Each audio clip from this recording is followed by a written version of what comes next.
ہر طرف بھکاری ہیں، بازار جائیں تو ہر طرف مانگنے والے، سگنل پر رکیں تو وہاں یہی حال، مسجد ہے تو وہاں سلام پھیرتے ہی کوئی حاجت مند کھڑا ہو کر اپنی ضرورت بیان کر رہا ہوگا، نماز مکمل کر کے باہر نکلیں تو مانگنے والوں کی لمبی قطار، گھر بیٹھے ہوں تو دن میں کئی بار دروازے پر ضرورت مندوں کی دستک۔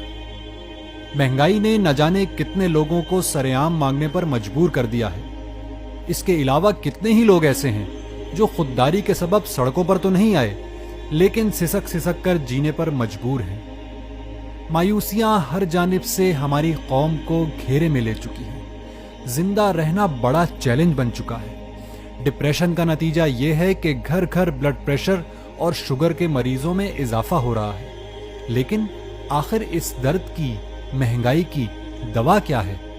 کیا زبان پر پاکستان زندہ باد اور عملاً پاکستان سے زندہ بھاگ کی فلسفی سے ہماری قوم کے حالات بدل سکتے ہیں؟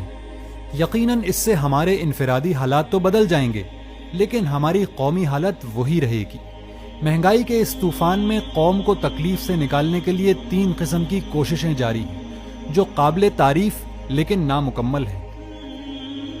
پہلا حل، کچھ ہو نہ ہو لیکن پریشان حال لوگوں کی بھوک پیاس مٹانے کا انتظام کیا جائے تاکہ وہ کم از کم بھوکے نہ مریں۔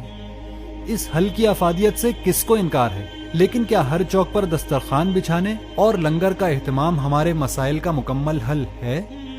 یقیناً اس سے ہزاروں بھوکوں کی بھوک کا علاج تو ہو جائے گا، لیکن کیا اس عمل کے نتیجے میں ہم اپنی قوم کو بھکاری نہیں بنا رہے؟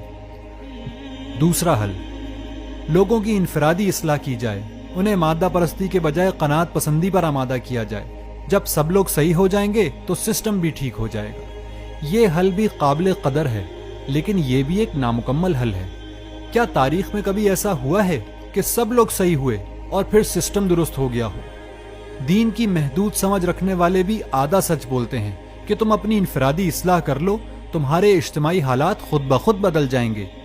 حالانکہ رسول اللہ صلی اللہ علیہ وآلہ وسلم کی سنت تو یہ ہے کہ انفرادی خرابیوں کو بھی انہوں نے دور کیا، اور ان انفرادی خرابیوں کے ایک بڑے سبب اجتماعی خرابیوں کو بھی انہوں نے جڑ سے اکھاڑ پھینکا۔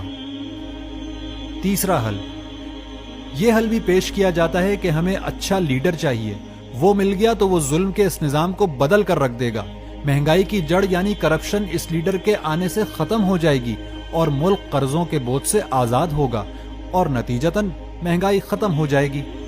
بظاہر یہ بڑا پریکٹیکل حل نظر آتا ہے، لیکن کیا جب قوم کا بڑا حصہ بھی کرپٹ ہو چکا ہو، لیڈر کے اپنے ساتھی اصلاً کھوٹے سکے ہوں، تو یہ حل کیا عملی دنیا میں کام کر سکتا ہے؟ حالات کے سدھار کی خاطر چہرے بدل بدل کر قوم تھک گئی، لیکن حالات بد سے بدتر ہوتے چلے گئے ہیں۔ کیا ایسا ممکن نہیں کہ ہم سنجیدگی سے اپنے حالات پر غور و فکر کریں اور خرابی کی اصل جڑ تک پہنچیں؟ حقیقت یہ ہے کہ حالات کی تبدیلی کے لیے جو جتنی کوشش کر رہا ہے وہ ان لوگوں سے لاکھ درجے بہتر ہے جو گھروں میں بیٹھے ہیں اور کسی مسیحا کے منتظر ہیں۔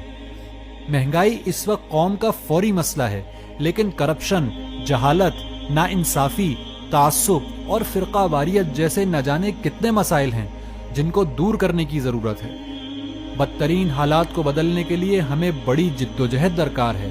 حالات کی تبدیلی کی مختلف سمتوں میں ہونے والی کوششوں کو ایک اجتماعی جدوجہد جس کا ہدف نظام کی تبدیلی ہو، بنانے کی ضرورت ہے۔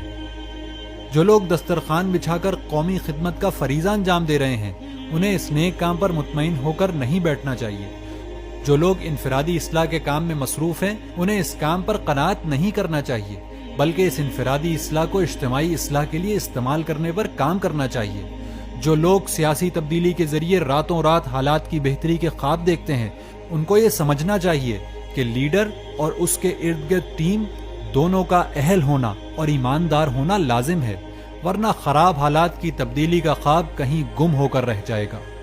سالے قیادت اور سالے جماعت جس کی قیادت میں انفرادی اصلاح سے لے کر اجتماعی تبدیلی تک کے کام کے لیے سب جمع ہو جائیں، ہمارے مسائل کا حل ہے۔ راستہ کٹھن ہے، لیکن یہی حقیقی راستہ ہے، اور باقی سب سراب ہے۔